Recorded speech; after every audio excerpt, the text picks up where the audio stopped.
Alexandre se réveilla en sursaut, le cœur battant, alors que le téléphone sonnait dans l'obscurité de sa chambre d'hôtel à Paris. C'était la police, son frère jumeau Julien avait péri dans un incendie ravageur de son appartement à Montmartre. Mais en lisant le testament quelques jours plus tard, Alexandre découvrit avec stupeur que tout l'héritage allait à un certain Mathieu. Un jeune homme de 18 ans qu'il n'avait jamais entendu nommer. Les funérailles eurent lieu sous un ciel gris parisien. Dans un cimetière du Père-Lachaise où les ombres des tombes célèbres semblaient juger les vivants. Alexandre, 35 ans. Costume impeccablement taillé.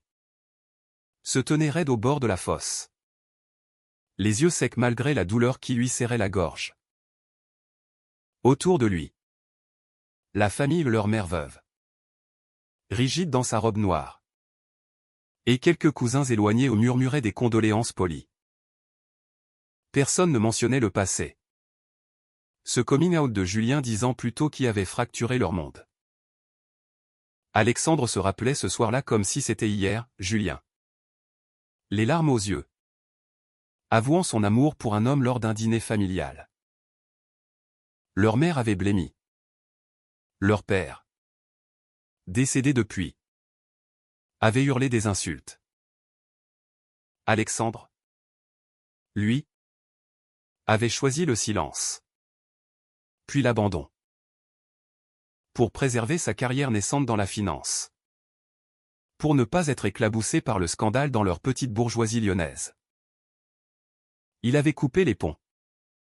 Ignorant les appels de Julien.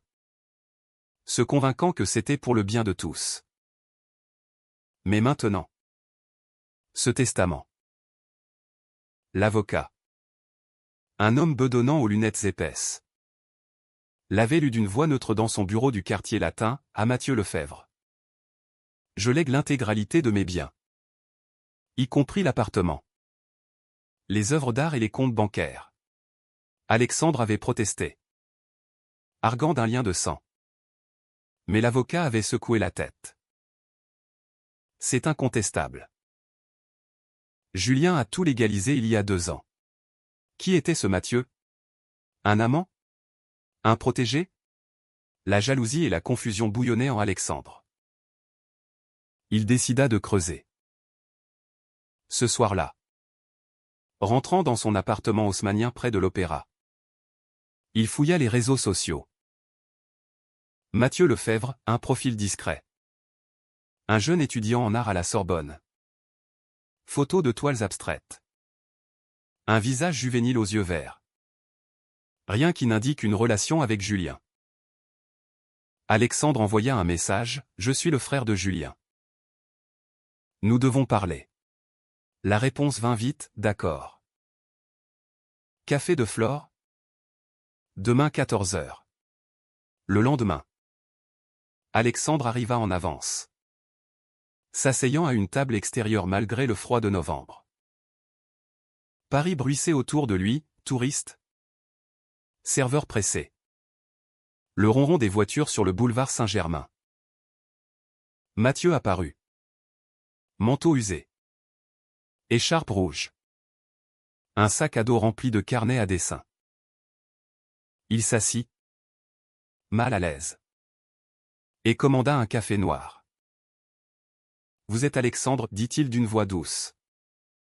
Presque timide. Julien parlait souvent de vous. Alexandre tiqua. De moi? Qu'a-t-il dit? Mathieu hésita. Jouant avec sa cuillère. Qu'il vous aimait. Mais que vous l'aviez laissé tomber quand il en avait le plus besoin. Les mots frappèrent comme un coup de poignard. Alexandre se raidit. C'était compliqué. La famille. Mathieu l'interrompit doucement. Julien m'a recueilli il y a 3 ans. J'étais à la rue. Fugueur après que mes parents m'ont jeté dehors pour. Vous savez. Être gay. Alexandre sentit un vertige. Julien avait aidé ce gamin. Reproduisant le cycle de rejet qu'il avait lui-même subi. Et l'incendie, demanda Alexandre. Mathieu baissa les yeux. Julien n'était pas seul cette nuit-là. Il y avait un ami. Mais il a survécu. Julien. Non. La conversation se prolongea. Mathieu révélant des bribes de la vie de Julien que Alexandre avait ignorées, ses expositions d'art réussies, ses luttes contre la dépression, son engagement dans des associations LGBT. Alexandre rentra chez lui. Hanté.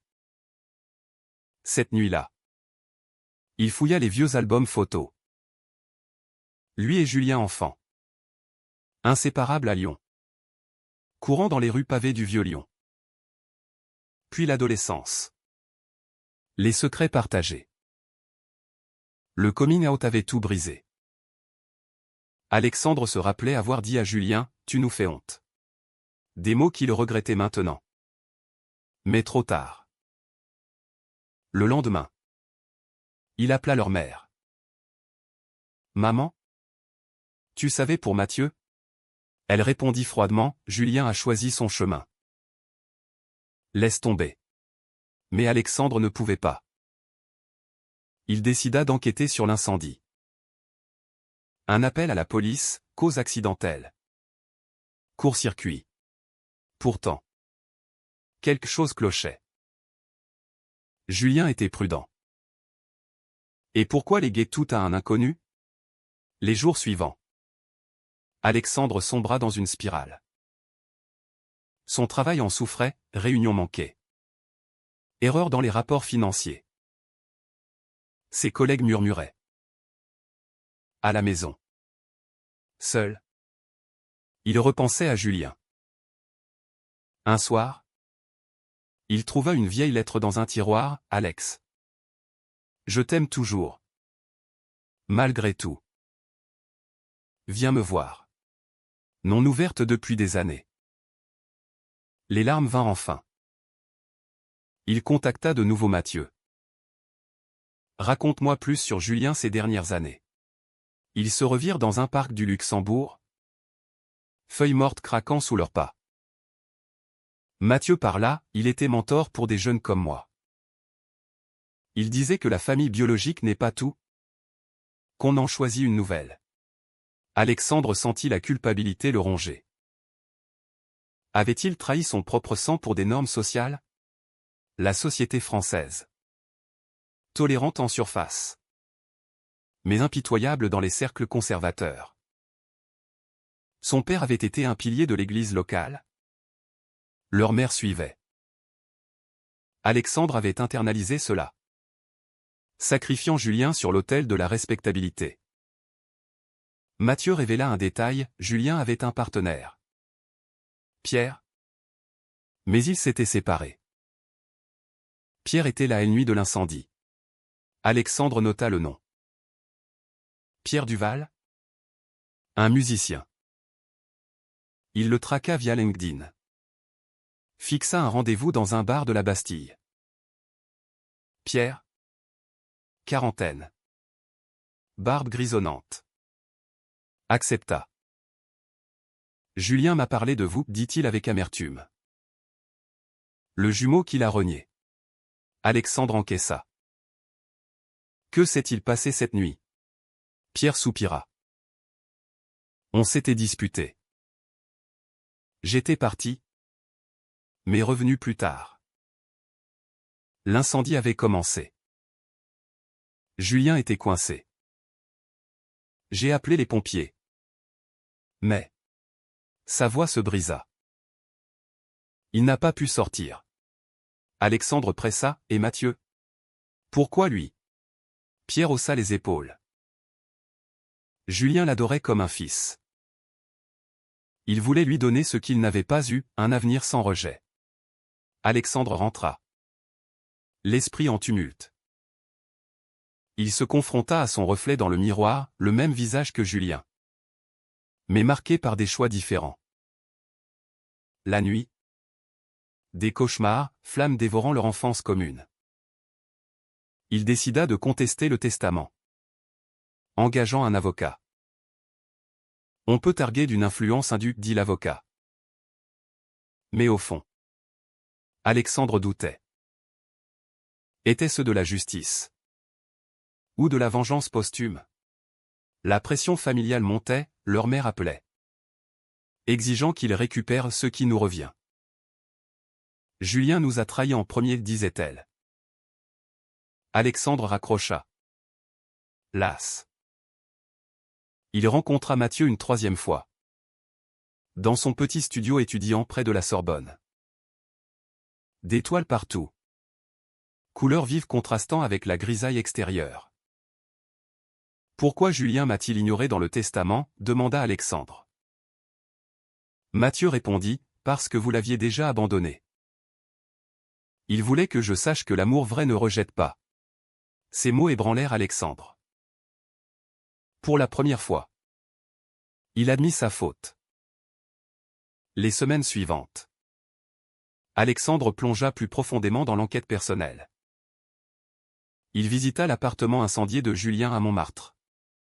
Ruine noircie sous un plastique protecteur. L'odeur de fumée persistait, rappelant des souvenirs enfouis. Julien avait vécu là. Entouré d'œuvres, peintures abstraites évoquant la solitude.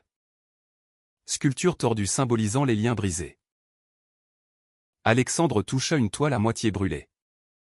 Imaginant les mains de son frère. « Pourquoi ne t'ai-je pas appelé » murmura-t-il. Un voisin.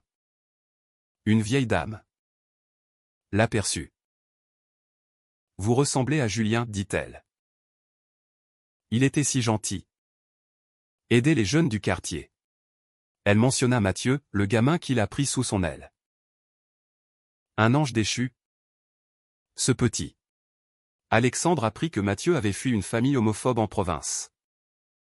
Atterrissant à Paris sans rien. Julien l'avait trouvé dormant dans un parc. L'avait hébergé. Payé ses études. Un acte de rédemption. Peut-être. Pour compenser son propre abandon. Alexandre confronta sa mère lors d'un déjeuner tendu dans leur maison familiale à Lyon. Le train depuis Paris l'avait bercé de réflexions amères. Assis dans le salon aux meubles anciens. Il lança « Maman ».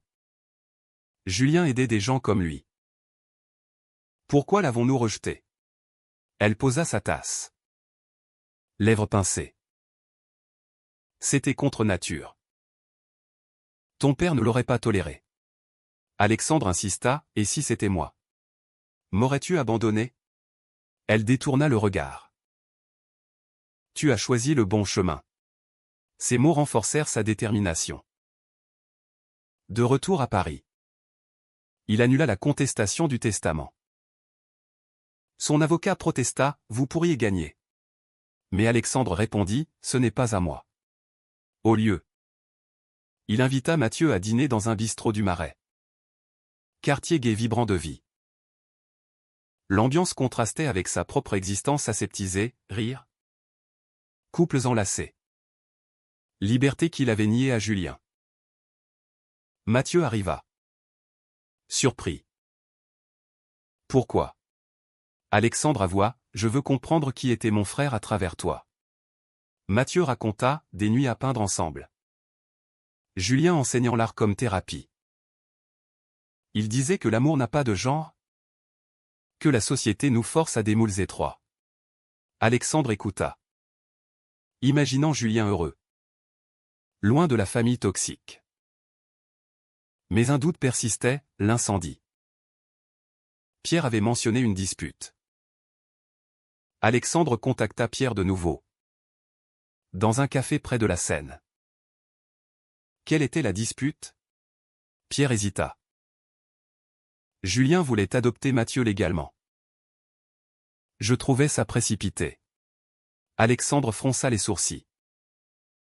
Adopter? Pierre hocha la tête. Mathieu était comme un fils pour lui. Mais je craignais les complications. La nuit de l'incendie. Pierre était revenu pour s'excuser. Mais trop tard. Alexandre sentit un frisson, et si ce n'était pas accidentel? Il engagea un détective privé. Un homme discret nommé Laurent. Pour vérifier.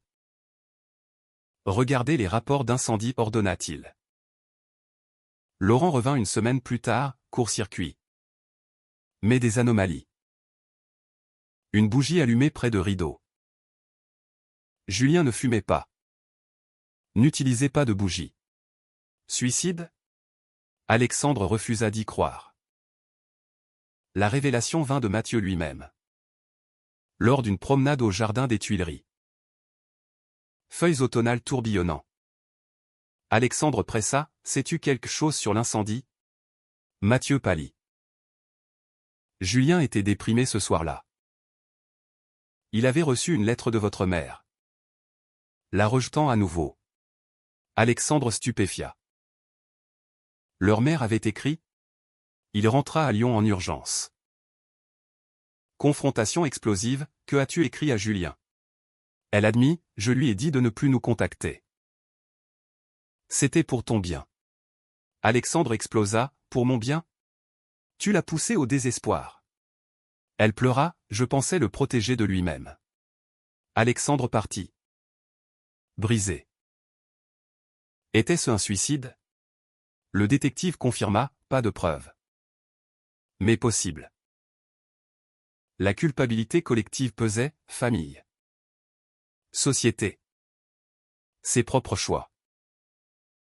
Alexandre commença à changer. Il assista à une réunion d'une association LGBT à Paris. Anonyme dans la foule. Écoutez des histoires similaires à celles de Julien, rejet. Solitude. Résilience. Il rencontra des gens. Parla vaguement de son frère. Une femme? Activiste? Dit, le silence tue autant que les mots. Cela résonna. Il contacta Mathieu, je veux t'aider avec l'héritage. Mathieu refusa d'abord, c'est à moi. Mais Alexandre insista, pas pour le prendre. Pour le gérer. Julien l'aurait voulu. Il devint rallié prudent. Alexandre visita les expositions posthumes de Julien. Voyant son art acclamé. Critique parlait de profonde mélancolie fraternelle. Alexandre pleura devant une peinture, deux figures jumelles. L'une tournant le dos. Pourtant. Un nouveau conflit surgit. La presse s'empara de l'histoire, héritage controversé d'un artiste gay. Paparazzi traquait Mathieu. L'accusant d'être un profiteur. Alexandre le protégea. Engageant un avocat pour la presse. Mais internement. Il luttait, son coming out à lui? Non. Il était hétéro. Marié autrefois. Divorcé maintenant. Mais soutenir Mathieu le forçait à affronter ses préjugés. Un soir, un collègue conservateur le confronta, tu t'associes à ça? Ça nuira à ta carrière. Alexandre répondit, et alors? Julien valait plus que ça. Il perdit un contrat majeur. Mais gagna en liberté. Mathieu révéla plus, Julien espérait que tu reviennes. Il gardait une photo de vous deux. Alexandre la vit, à 20 ans. Riant sur la côte d'Azur. La douleur culmina. Il décida de raconter l'histoire publiquement. Dans une interview pour un magazine LGBT. J'ai trahi mon frère par peur. Ne faites pas comme moi.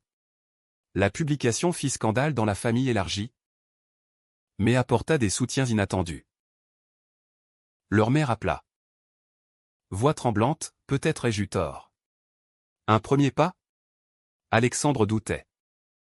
Mais espérait. Le climax approcha quand Alexandre découvrit une lettre cachée dans les affaires de Julien. Récupérée de l'appartement. Parmi les cendres, un coffre intact contenait des journaux intimes. Il les lut chez lui. Tard la nuit. Lampe allumée. Les mots de Julien, Alex m'a abandonné. Mais je l'aime encore. Mathieu me redonne espoir. Des entrées sur la dépression. Les pressions sociétales. La lutte pour l'acceptation en France malgré les lois progressistes. La société tolère.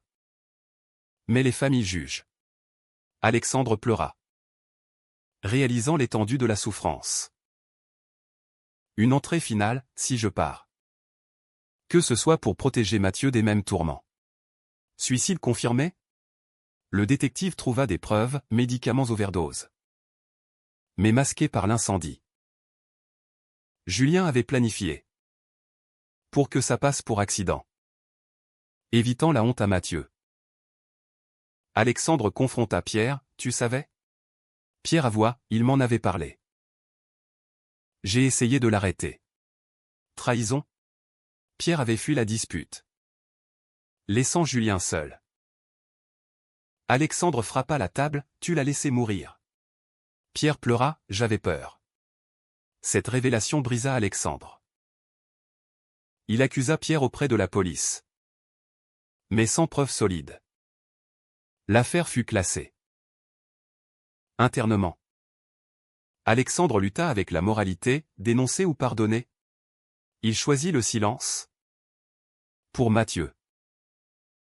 Le jeune homme, apprenant la vérité, s'effondra. Julien s'est sacrifié pour moi. Alexandre le serra dans ses bras. Un geste fraternel qu'il n'avait pas eu pour Julien. Il t'aimait comme un fils. Ensemble, ils décidèrent d'utiliser l'héritage pour fonder une association, aide aux jeunes LGBT rejetés.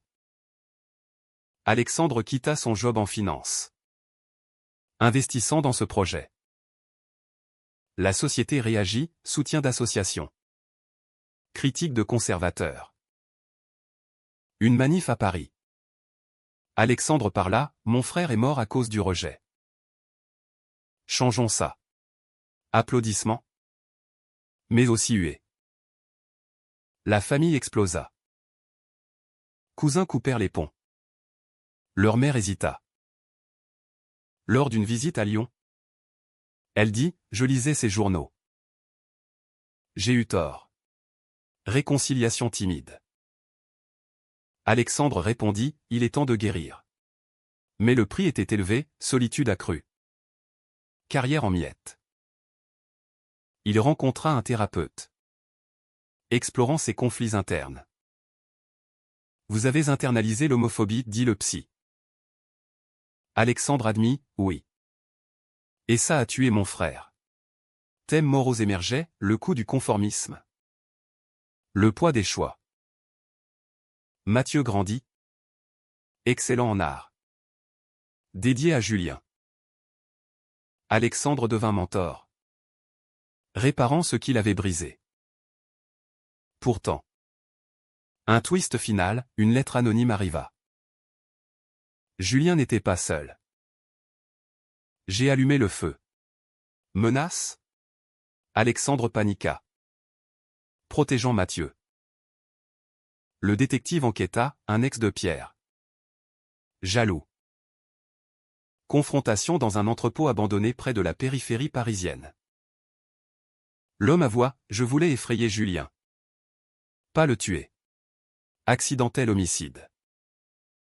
Alexandre appela la police. L'homme arrêté.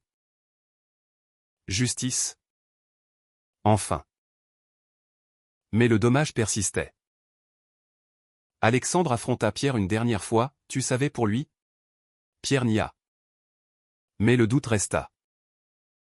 Trahison en chaîne. Alexandre réfléchit sur les leçons, société française. Progressiste en loi, mariage gay depuis 2013. Mais cœur lent à changer. Famille déchirée par préjugés. Individu payant le prix. Il écrivit un livre. Anonyme d'abord. Sur leur histoire. Succès modeste. Sparking débat. À une signature. Une jeune femme dit, ça m'a aidé à accepter mon fils. Impact réel. Mathieu. À ses côtés. Sourit, Julien serait fier. Alexandre hocha la tête. Mais le vide restait. Les mois passèrent. L'association grandit. Siège dans l'ancien appartement rénové de Julien. Symbolique. Alexandre dirigeait. Mathieu créait des ateliers artistiques. Succès, dizaines de jeunes aidés. Histoire de résilience. Mais personnellement, Alexandre luttait. Nuit d'insomnie.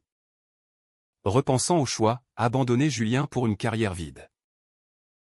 Divorce ancien exacerbé par son silence émotionnel. Une nouvelle relation? Il rencontra un homme non. Une femme? Correctrice pour son livre. Amour naissant. Mais hanté par le passé. Je dois être honnête, dit-il. Elle comprit. Climax final, leur mère vint à Paris. Visitant l'association. Je veux aider, dit-elle. Alexandre sceptique, pourquoi maintenant? Elle avoua, j'ai lu ton livre. J'ai vu ma faute. Larmes. Étreinte. Réparation familiale. Fragile. Mais société plus large? Débat en ligne. Médias couvrant, fraternité brisée par homophobie. Alexandre interviewé à la TV, le rejet-tu? Choisissons l'amour. Controverse, conservateur accusant de propagande. Menaces anonymes. Mais il persévéra. Mathieu. Maturant. Confronta Alexandre, tu as payé le prix. Mais était-ce juste? Alexandre répondit, non. Mais nécessaire. La fin approcha avec une exposition commémorative pour Julien. Galerie Bondé. Œuvre sauvée des flammes. Alexandre parla, mon frère a vécu vrai. Malgré nous. Applaudissements. Mathieu à côté. Héritier spirituel. Alexandre sentit la paix. Partielle. Pourtant. Une question persistait. Gérant débat, le silence familial est-il un crime aussi grave que la violence ouverte?